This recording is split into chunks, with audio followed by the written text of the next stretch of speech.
বেগম জিয়ার চিকিৎসায় এভার কেয়ারে চীনের প্রাথমিক মেডিকেল টিম। মূল দল আসবে কাল। চিকিৎসকের বক্তব্য ছাড়া কোনো তথ্য প্রচার না করার আহ্বান বিএনপির। বেগম খালেদা জিয়া এখন অত্যন্ত অসুস্থ। দেশি বিদেশি সমস্ত চিকিৎসকদেরকে যুক্ত রেখেই তারা চিকিৎসাটা করছেন। আল্লাহ তাআলা তাকে যেন সুস্থ করে দেন।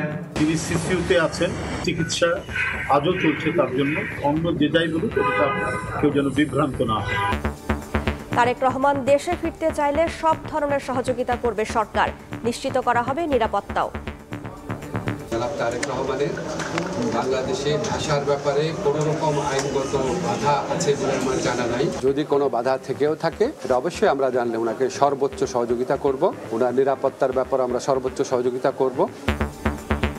দেখছিলেন প্রধান শিরোনাম। রাতের সময়ের সঙ্গে আছে আমি রাইসা জান্নাত। এবার অন্যান্য শীর্ষ সংবাদ। আলাদা দিনে গণভোট চায় জামায়াত সহ ৮ দল। ভোট ছাড়া ক্ষমতার চেষ্টা হলে আরেকটি ৫ আগস্টের হুঁশিয়ারি। একদল মুক্তিযুদ্ধ বনাম রাজাকার, অন্য দল ধর্মের কার্ড খেলছে বলছে এনসিপি। দেশের আদালতে প্রথম কোনো ব্রিটিশ এমপির সাজা। প্লট দুর্নীতি মামলায় টিউলিপে ২ বছরের কারাদণ্ড।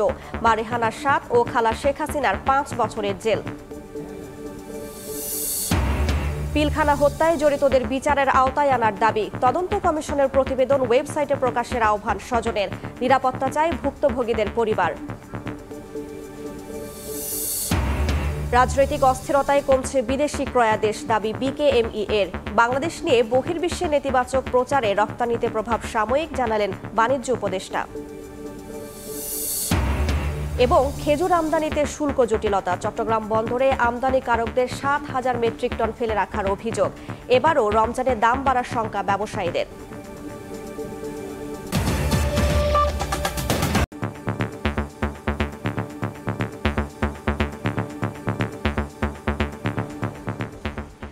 বেগম খালেদা জিয়ার চিকিৎসায় এভার কেয়ার হাসপাতালে চীনের প্রাথমিক মেডিকেল টিম।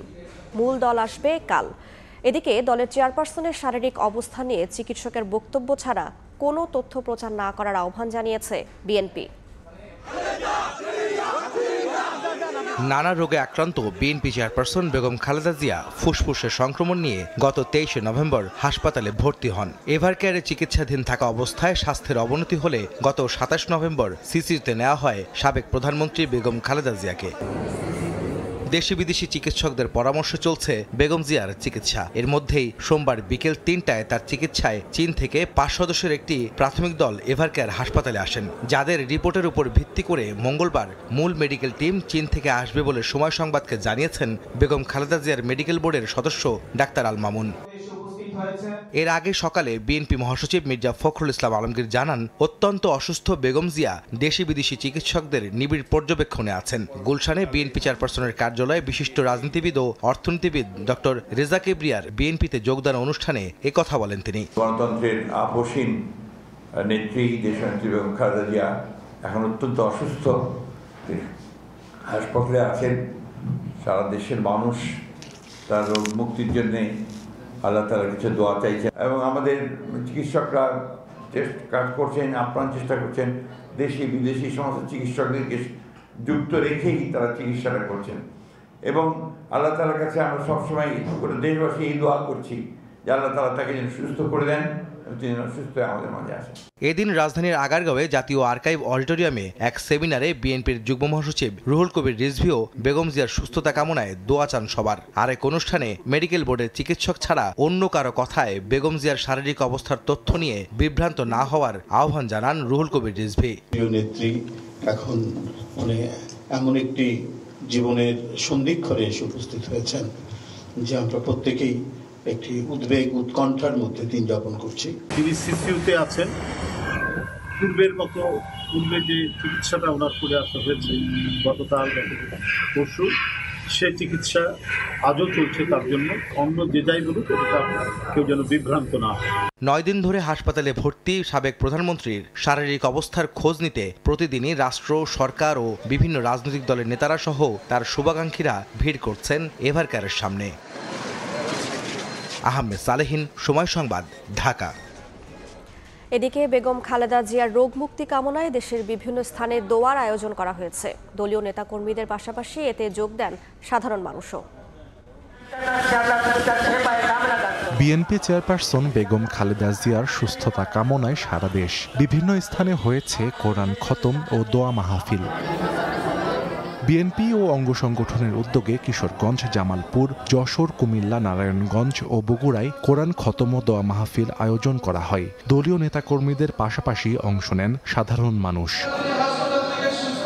দোয়া মাহফিলের আগে বক্তারা বলেন, বেগম জিয়ার জন্য দেশবাসীর দোয়া আর ভালোবাসা রয়েছে। সুস্থ হয়ে দ্রুত নেতাকর্মীদের মাঝে ফিরে আসবেন চেয়ারপারসন, এমনটাই আশা তাদের। প্রাণ খুলে তার জন্য দোয়া করতে পারি, আল্লাহ তাকে ফিরিয়ে দেবেন আমাদের মাঝে। তিনি আবার বাংলাদেশের হাল ধরবেন, আবার বাংলাদেশের মানুষের উন্নয়ন এবং উন্নতির কথা বলবেন। আগামী গণতন্ত্রের রাস্তা মসৃণ করার জন্য ওনাকে আমাদের মাঝে ফিরিয়ে দিন।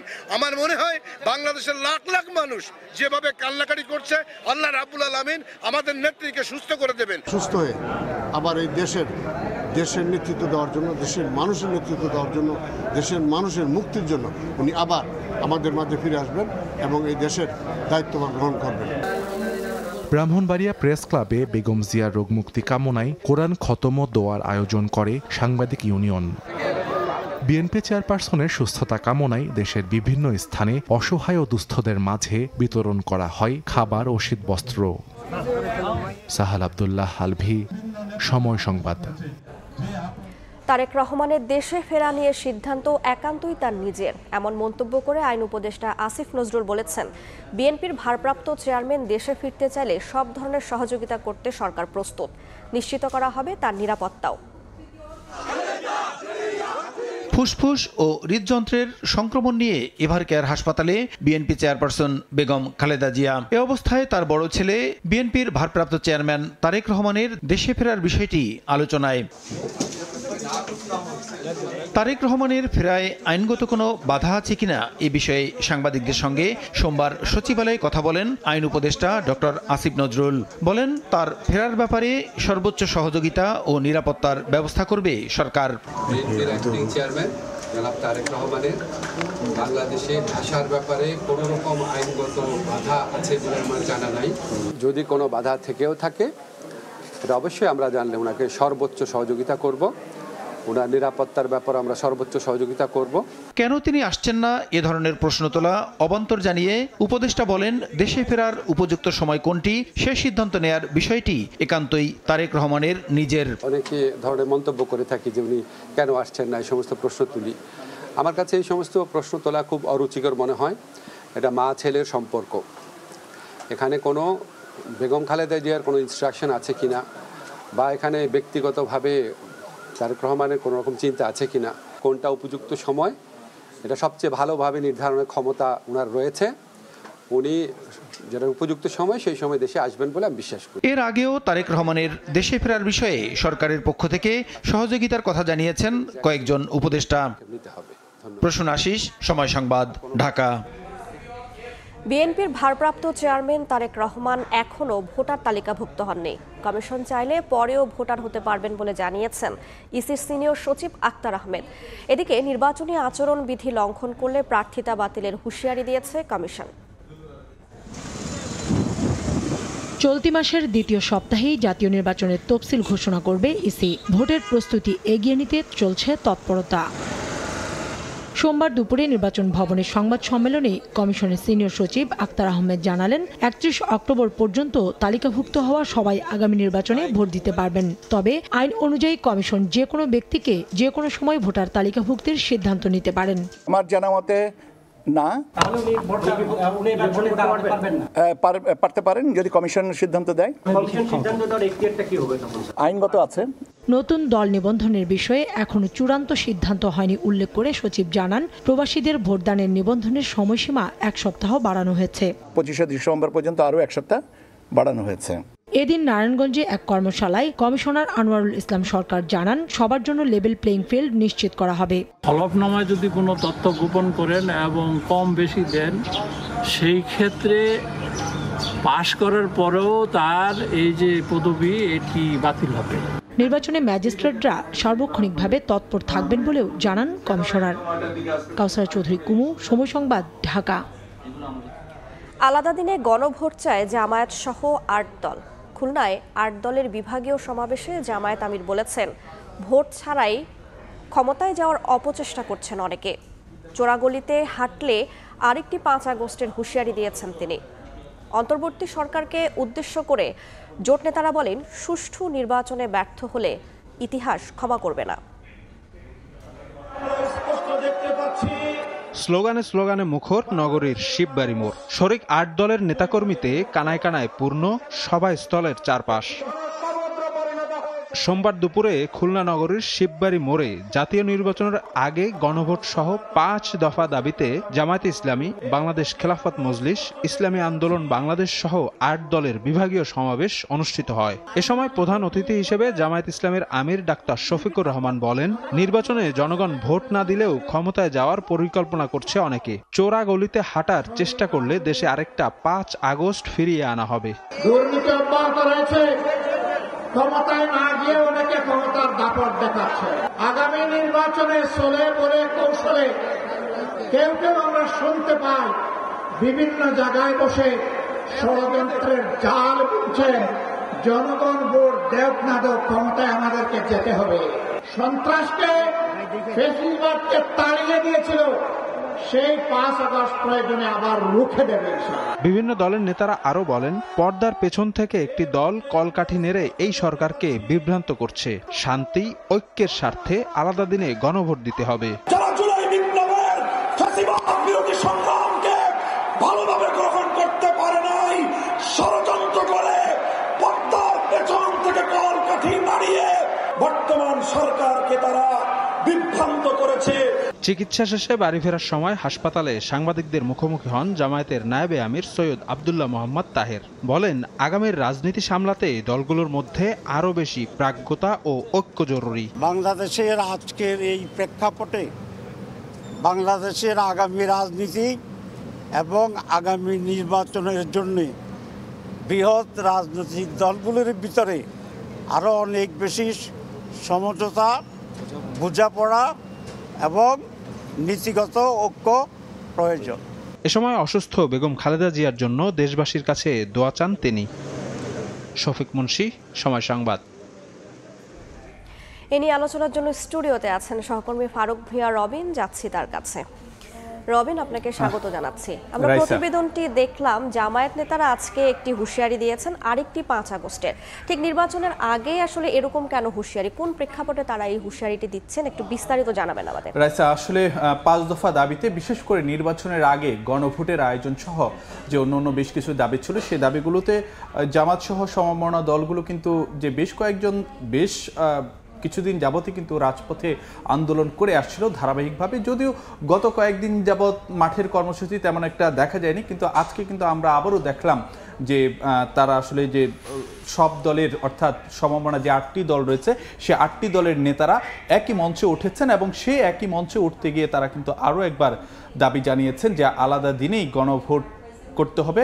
অর্থাৎ সে একই দিনে যে নির্বাচন ও গণভোটের যে কথা সরকারের পক্ষ থেকে বলা হচ্ছে, সেটিতে আসলে যে তারা বলছেন যে এটি করা ঠিক হবে না, তাতে আসলে যে সংস্কার বাধাগ্রস্ত হবে, সেই কারণে তারা চান যে আলাদা দিনের গণভোট আয়োজনের জন্য। এবং আজকে জামাত আমির যে কথাটি বলেছেন যে ক্ষমতায় না গিয়ে অনেকে ক্ষমতার দাপট দেখাচ্ছে এবং অনেক ক্ষেত্রে যে প্রশাসনিক কু করার চেষ্টা করা হচ্ছে, এমন কথাও কিন্তু যে জামায়াত আমির আজকে তার বক্তব্যে অভিযোগ করেছেন। এবং জনগণের ভোট ছাড়াই ছলে বলে কৌশলে ক্ষমতায় যেতে চায় কেউ কেউ, এমন অভিযোগও জামাত আমির আজকে করেছেন। এবং সেই জায়গাতে তিনি বলেছেন, যদি কেউ চোরা গলিতে কেউ হাঁটার চেষ্টা করে তাহলে আরেকটি 5 আগস্ট হবে। এবং সেই জায়গায় তিনি আরও কিছু অভিযোগ করেছেন যে ভোটার অনেক জায়গাতে তাদের যে প্রচারণার যে মাধ্যমগুলো রয়েছে, অনেক ক্ষেত্রে পোস্টার রয়েছে, ফেস্টুনগুলো আছে, সেইগুলো ছিঁড়ে ফেলা হচ্ছে, এমন অভিযোগই কিন্তু করেছেন। এবং সেই জায়গায় জামাত আমির যে কথা বলেছেন যে আজকে যদি তাদের 5 দফা দাবি পূরণ না হওয়া পর্যন্ত আসলে যে তারা তাদের যে লড়াই সেটি চালিয়ে যাবেন, এটি কিন্তু যে সমমনা 8টি দলের নেতারাই কিন্তু বলেছেন।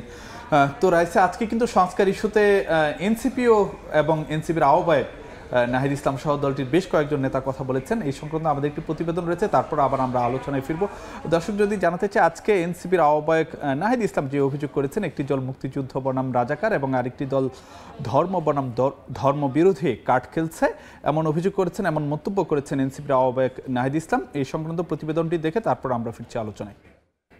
ছিল সেটার মাধ্যমে একটা জুলাই অভ্যুত্থানে সংহতি জানিয়ে সংযুক্ত আরব আমিরাতে আন্দোলন করায় দীর্ঘ 1 বছর কারাবন্দী থাকার পর 24 জন প্রবাসী বাংলাদেশির মুক্তির খবর আসে গেল 28 নভেম্বর। কারারুদ্ধ প্রবাসীদের মুক্তি উপলক্ষে তাদের পরিবারের সদস্যদের নিয়ে সোমবার দোয়া অনুষ্ঠানের আয়োজন করে জাতীয় নাগরিক পার্টি। প্রত্যেকজনকে আমরা দেখব, কারণ এত বড় একটা উপহার।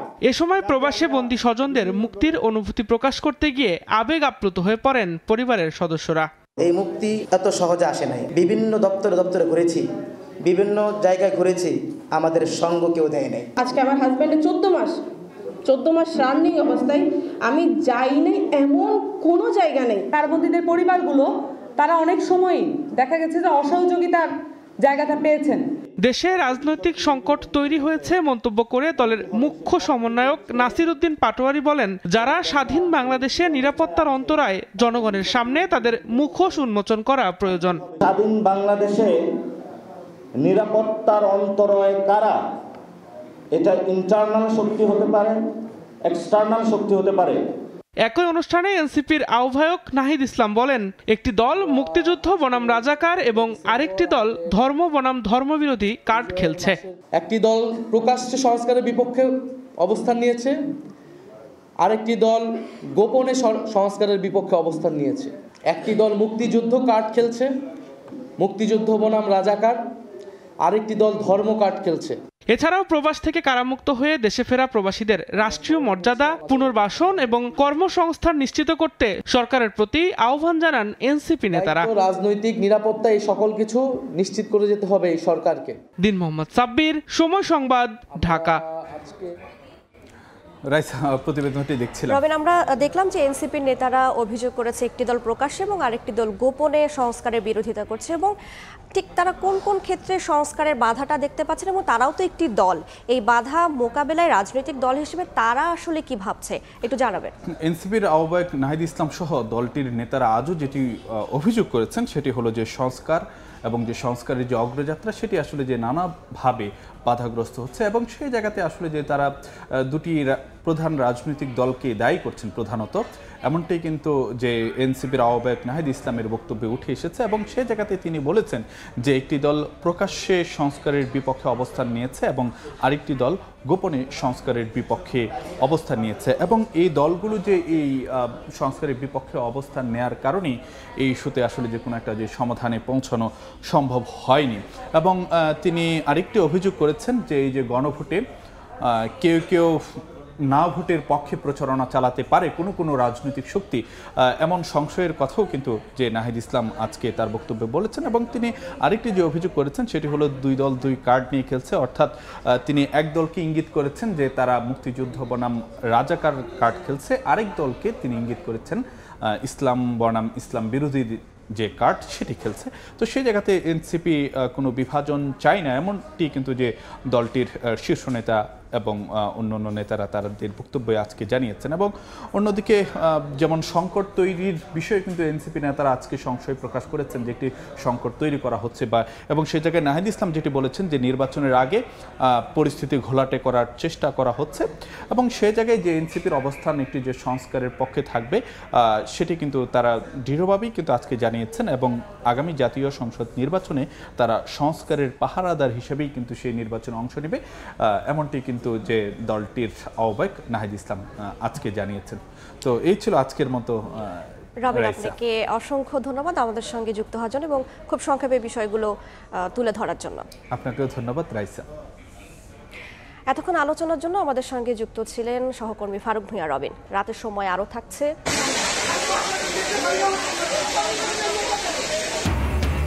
ভয়াবহ আগুনে পুড়ল চকবাজারে আবাসিক ভবন। ফায়ার সার্ভিসের 7টি ইউনিটের চেষ্টায় আসে নিয়ন্ত্রণে। মোহাম্মদপুরে শর্ট সার্কিটের আগুনে পুড়ল ফ্ল্যাট। দেশের আদালতে প্রথম কোনো ব্রিটিশ এমপির সাজা হলো। প্লট দুর্নীতি মামলায় টিউলিপ সিদ্দিকের 2 বছরের কারাদণ্ড ঘোষণা করেন ঢাকা 4র্থ বিশেষ জজ আদালত। তার মা শেখ রেহানার 7 ও খালা শেখ হাসিনার 5 বছরের জেল হয়েছে। টিউলিপকে শাস্তির আওতায় আনতে রাষ্ট্রীয়ভাবে উদ্যোগ নেওয়া হবে বলে জানিয়েছেন দুদকের আইনজীবী।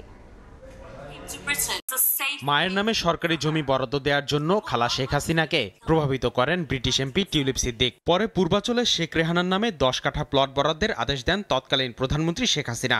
শেখ রেহানার নামে রাজধানীতে একাধিক সম্পত্তি থাকলেও তা হলফনামায় গোপন করেন তিনি। এমন অভিযোগে দুদকের মামলায় আসামিদের দোষী সাব্যস্ত করে সোমবার রায় ঘোষণা করেন ঢাকার চতুর্থ বিশেষ জজ মোহাম্মদ রবিউল আলম।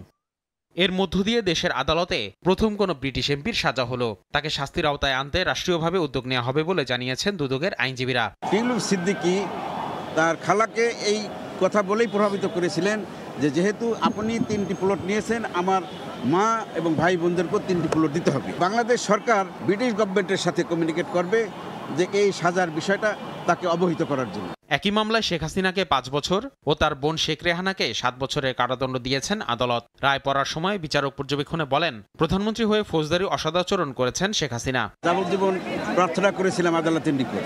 আদালত শেখ রেহানাকে 7 বছরের কারাদণ্ড, 1 লক্ষ টাকা জরিমানা, শেখ হাসিনা সহ আরও 14 জন আসামিকে 5 বছর কারাদণ্ড, 1 লক্ষ টাকা করে জরিমানা।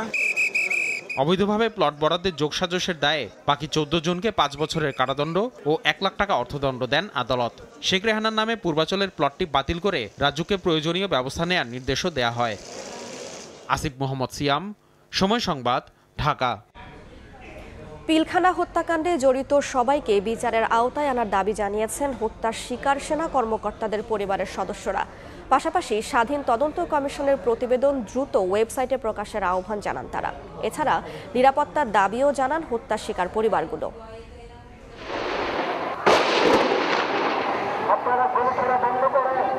বিডিআর বিদ্রোহের নামে 2009 সালে পিলখানায় নির্মমভাবে হত্যা করা হয় 57 জন সেনা কর্মকর্তা সহ 74 জনকে। অন্তর্বর্তী সরকার দায়িত্ব নেয়ার পর 11 মাসের তদন্ত শেষে রোববার প্রধান উপদেষ্টার কাছে প্রতিবেদন দেয় স্বাধীন তদন্ত কমিশন। প্রতিবেদনে আসে সাবেক প্রধানমন্ত্রী শেখ হাসিনার নির্দেশে দলগতভাবে আওয়ামী লীগ, সাবেক মেয়র ফজলে নূর তাপস এবং সাবেক স্বরাষ্ট্রমন্ত্রী সাহারা খাতুনের ভূমিকা। এসেছে প্রতিবেশী দেশ ভারতের রোশানলের কথাও। তদন্ত প্রতিবেদন জমার পরদিন সোমবার সকালে সংবাদ সম্মেলন করে হত্যাকাণ্ডের শিকার সেনা কর্মকর্তাদের পরিবার। জড়িত সবাইকে বিচারের আওতায় আনার দাবি জানান তারা। যে সেনাবাহিনীর কর্মকর্তারা আমাদের বাবাদের সাথে 57 জন অফিসারদের সাথে বেইমানি করেছে, তাদের বিচার এর আওতায় নিয়ে আসতেই হবে।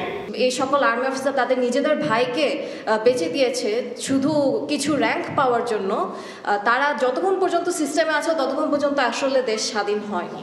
তদন্ত প্রতিবেদন ওয়েবসাইটে প্রকাশের আহ্বান জানানো হয় সংবাদ সম্মেলনে। যত দ্রুত সম্ভব সকল ব্যক্তিবর্গ, সামরিক এবং বেসামরিক সকলকে যেন অ্যারেস্ট ওয়ারেন্ট জারি করা হয়। যে রিপোর্টটি প্রকাশ হয়েছে এটি যেন দ্রুত সময়ে ওয়েবসাইটে দেওয়া হয়, যেন এদেশের প্রতিটি মানুষ কেন, কে, কি কারণে এই হত্যাকাণ্ড ঘটিয়েছে বিষয়টি জানে।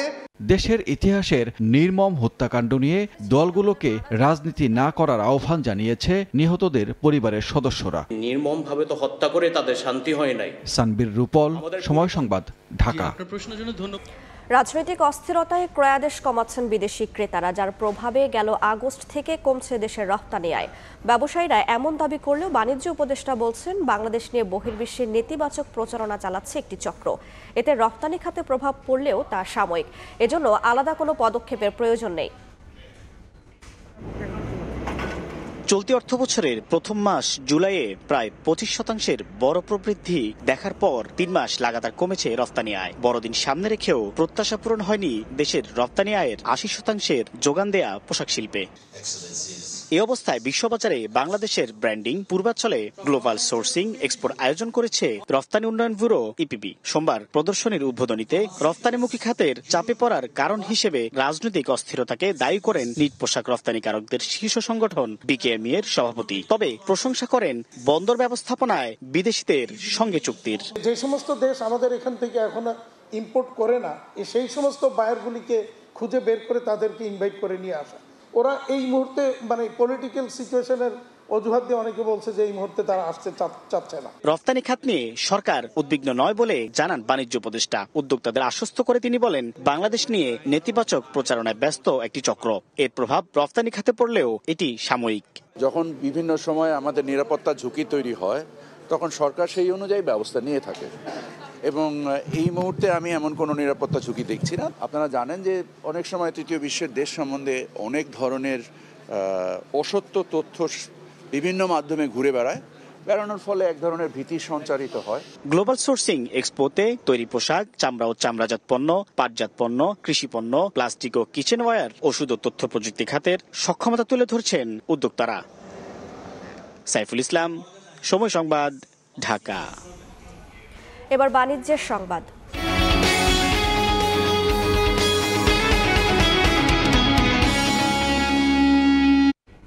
শুল্ক হার পুনর্নির্ধারণ জটিলতার নিরসন না হওয়ায় রমজানের দাম বাড়ার পাশাপাশি খেজুরের বাজারে অস্থিরতা সৃষ্টির শঙ্কা তৈরি হয়েছে। গত 4 মাসে 7,000 মেট্রিক টন খেজুর আমদানি হলেও শুল্ক কমার আশায় বন্দরেই ফেলে রেখেছেন আমদানিকারকরা। শাখাওয়াত টুপুর ক্যামেরায় বিস্তারিত জানাচ্ছেন কমল দে। চলতি অর্থ বছরের প্রথম 4 মাসে চট্টগ্রাম বন্দর দিয়ে 6,761 মেট্রিক টন খেজুর আমদানি হয়েছে, যা আগের অর্থ বছরের এই সময়ের তুলনায় অন্তত 4,000 মেট্রিক টন বেশি। রমজান কাছাকাছি চলে আসলো, শুল্ক হার জটিলতার কারণে ব্যবসায়ীরা খেজুর আমদানির ক্ষেত্রে ধীরে চলনীতিতে চলছে বলে মত শুল্ক কর্মকর্তার। ব্যবসায়ীরা এখনো আশা করে আছেন যে রমজান উপলক্ষে হয়তো টিটেটা কমানো হবে এবং সেক্ষেত্রে তারা আমদানির পরিমাণটা আরও বাড়াবেন। শুল্ক জটিলতায় ভুগছে খেজুর আমদানি, বিশেষ করে আমদানি করা খেজুর বাজারে আনার পরিবর্তে বন্দরে ফেলে রাখার অভিযোগ করছেন সাধারণ ব্যবসায়ীরা। 40-50 টাকা থেকে প্রায় 200 টাকা প্রতি কেজিতে আন্তর্জাতিক বাজারে দাম বেশি। সেই কারণে যদি এবছর ডিউটিটা না কমায়, সাধারণ ভোক্তারা খেজুর খেতে পারবে না। বর্তমানে পাইকারি পর্যায়ে সর্বোচ্চ হিসেবে 5 কেজির প্রতি প্যাকেট মেটজুল খেজুর 7,500 টাকা এবং সর্বনিম্ন আজোয়া 2,500 টাকা দরে বিক্রি হচ্ছে। চলতি অর্থ বছরের 4 মাসে চাহিদার বিপরীতে খেজুর আমদানি হয়েছে তুলনামূলক বেশি, কিন্তু শুল্ক হার বেশি হওয়ার কারণে সেই খেজুর বাজারে না এনে রেখে দেওয়া হয়েছে রেফার কন্টেনারে করে চট্টগ্রাম বন্দরে। তবে ব্যবসায়ীরা বলছেন আগামী 15 দিনের মধ্যে শুল্ক হার কমানো হলে আমদানি যেমন বাড়বে, ঠিক তেমনি আমদানি করা খেজুরও চলে আসবে বাজারে এবং দামও থাকবে সাধারণ মানুষের ক্রয় ক্ষমতার মধ্যে। চট্টগ্রামের ফলমন্ডি থেকে কমল দে, সময় সংবাদ। 40 বছর ধরে অসংখ্য খুশি ছিল আইডিএলসি, থাকবে আগামীতেও। রাতের সময় আরও থাকছে ঘূর্ণিঝড় ও বন্যায় এশিয়ার 4 দেশের প্রাণহানি 1000-এর বেশি। ইন্দোনেশিয়াতেই 502, উদ্ধার কাজে ধীর গতি, চুরি বেড়ে যাওয়ায় উদ্বেগে বাসিন্দারা। অবশেষে সেন্ট মার্টিন দ্বীপে গেল 3টি জাহাজ। সেখানে 2000 পর্যটকের রাত্রি যাপনের সুযোগ থাকলেও চলতি মৌসুমের প্রথম যাত্রায় সেন্ট মার্টিন গেছেন 1200 পর্যটক। বলছেন নির্দেশনা মেনেই ভ্রমণ করবেন প্রবাল দ্বীপে। দীর্ঘ 10 মাস পর চলতি মৌসুমে সেন্ট মার্টিন দ্বীপে প্রথম যাত্রা। ভোর না হতে কক্সবাজারের নুনিয়ার ছড়া ঘাটে উপচে পড়া ভিড় পর্যটকদের। সড়কে দেখা যায় দীর্ঘ যানজট। প্রথম যাত্রায় পর্যটকরা ছিলেন খুবই উৎফুল্ল। জাহাজে ছবি তোলা থেকে শুরু করে গান বাজনা কিংবা প্রকৃতি উপভোগে ব্যস্ত হয়ে পড়েন ভ্রমণ পিপাসুরা। এনভায়রনমেন্টটা বা সব ক্লিনলিনেস সবকিছুই হয়তো আপ টু দ্য মার্ক থাকবে। প্রথমবারের মতো যাচ্ছি হাজবেন্ডের সাথে, খুবই ভালো লাগতেছে। 12টি নির্দেশনা বাস্তবায়নে তৎপর জেলা প্রশাসন ও ট্যুরিস্ট পুলিশ। কোনো স্টেক হোল্ডার যদি আমাদের পর্যটন ব্যবস্থাপনাকে অব্যবস্থাপনার দিকে নিয়ে যেতে চায়, সেটাকে আমরা ট্যুরিস্ট পুলিশ অ্যালাউ করব না। রাত্রিযাপনের অনুমতি থাকায় আগামী 2 মাস কক্সবাজার সেন্ট মার্টিন রুটে প্রতিদিন চলাচল করবে 6টি জাহাজ। 2 মাস আছে সেটা পরিচালনা করে কিছুটা ঘুরে দাঁড়ানোর জন্য। 31 জানুয়ারি পর্যন্ত 2 মাস প্রতিদিন সকাল 7টায় সেন্ট মার্টিন ছেড়ে যাবে জাহাজ। বিকেল 3টায় সেন্ট মার্টিন থেকে রওনা হবে জাহাজগুলো।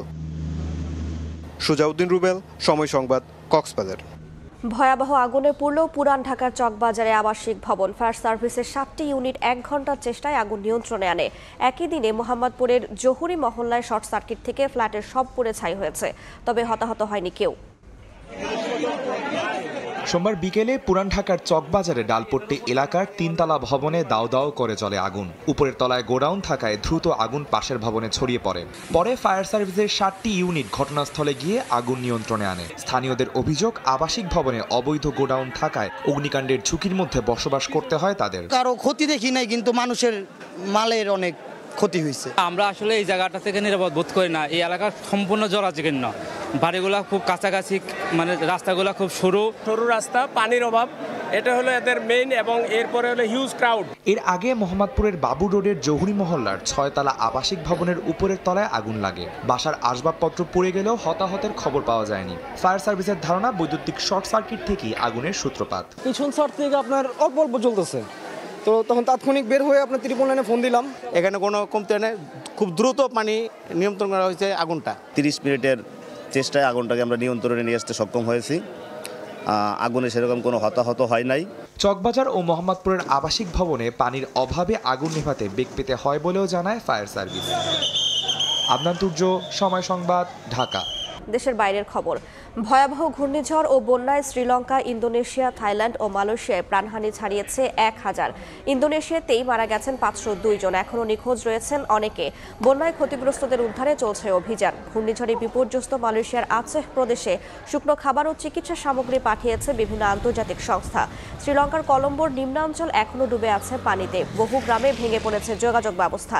এদিকে ভয়াবহ বন্যায় ফিলিপিন্সে অনেকের মৃত্যুর পর দুর্নীতির অভিযোগ ঘিরে বিক্ষোভ হয়েছে। বন্যা প্রতিরোধে বরাদ্দ কোটি ডলার গায়েব হয়ে যাওয়ার অভিযোগে স্থানীয় সময় রোববার ম্যানিলায় সমাবেশ করেছে বামপন্থী রাজনৈতিক দল ও সাধারণ শিক্ষার্থীরাও। খেলার খবর। একদিনের বিশ্রাম শেষে অনুশীলনে ফিরেছে বাংলাদেশ জাতীয় ক্রিকেট দল। স্কোয়াডে যুক্ত হওয়া শামীম পাটোয়ারিকে নিয়েই শুরু হয় প্র্যাকটিস সেশন। সকাল 9:30টায় শুরু হবার কথা থাকলেও নির্ধারিত সময়ের পরে শুরু হয় অনুশীলন। ক্রিকেটার, কোচিং স্টাফের সব সদস্যদের নিয়ে শুরু হয় তৃতীয় ম্যাচের প্রস্তুতি।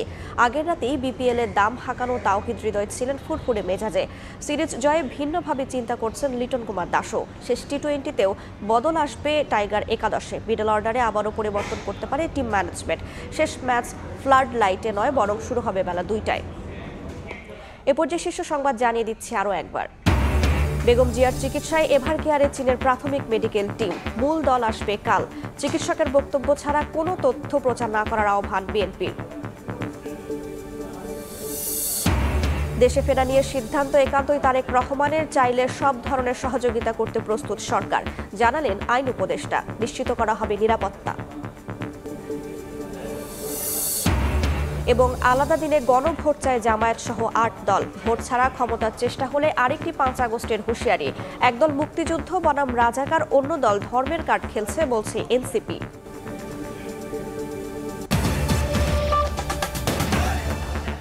এই ছিল রাতের সময়। এরপর দেখবেন সম্পাদকীয়। সঙ্গেই থাকুন সময়।